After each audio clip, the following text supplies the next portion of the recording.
been one pretty consistent complaint the past few days, and although we all long for summer, it's about the weather. As bad as the heat and humidity has been on us, it is twice as tough on our pets. So in today's Find a Friend segment, sponsored by Rascal Animal Hospital, head vet Dr. G is here with some important warnings. Always good to see you, Dr. G. Good to see you too. All right, before we get into this pretty heavy topic, yes, who do you have with you today? This is Zeke, and you would know it, but Zeke is 9 years old. He doesn't know it. He is so hyper and happy. So he was originally at the Franklin County Dog Shelter, and because of medical issues, he was only adoptable to rescue. So Colony Cats and Dogs pulled him from there. He had some really severe dental problems, and he had some eye problems, so all of that got taken care of, and now he's looking for a great home. Okay, so colonycats.org is the website on that. Correct. If you want to adopt Zeke. Yes. All right, you wanted to talk about the heat and our pets because you had a pretty tough loss this past weekend. Yeah, it's something a problem that we see quite often, but it's really devastating when a patient passes away from it. It's basically a lot of people that have dogs with flat faces. It's a condition known as brachycephalic. The conformation.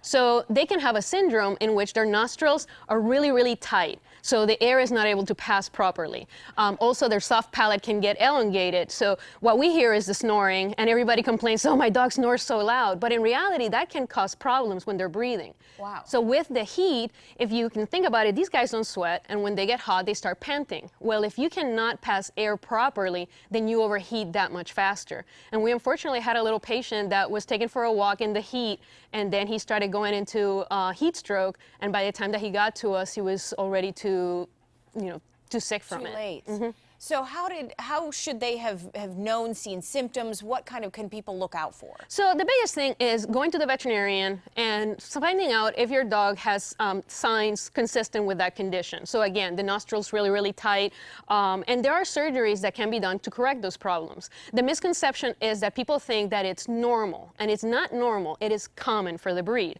Just because it's common, it doesn't mean that it's okay. So people that have these dogs with really tight nostrils and the elongated soft palates, there can be surgeries to correct that so it decreases the risk. And you actually did that recently, a Shar-Pei. We have some photos on. So how exactly does that happen? Does that then get rid of the risk?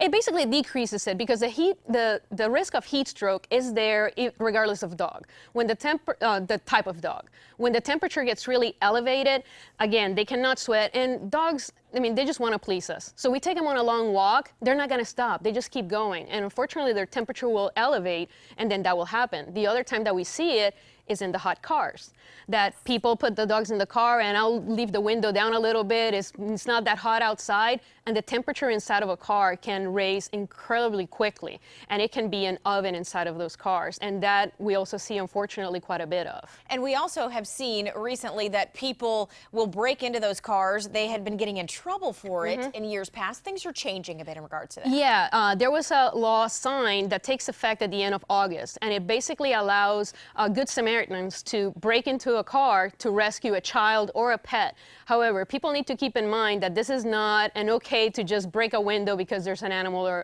inside. The animal needs to look like it's in distress, and you have to call 911 first. Make them aware of it, and then if the pet or the child looks to be in trouble, then yes, the law will protect you at that point. So if everybody is outside, still has to take their dog for a walk, still wants to get them out and get an exercise, how long should a walk be? How long should you be outside with your pet on a day that's 90 degrees out? The biggest thing is using common sense. Go out early in the morning, go out in the evening when the sun has started to decrease.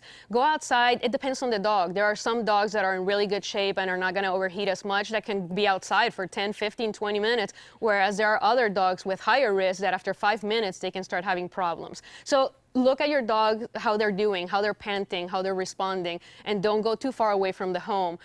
They can get problems with their feet if the sidewalk is too hot, so get them little booties if you have to take them outside for a walk. Exercise is super important. We just need to be careful about how it's done. Okay, we definitely have to be careful, be smart. If you want to adopt Zeke, again, it's colonycats.org. Dr. G, thanks as always. Thanks.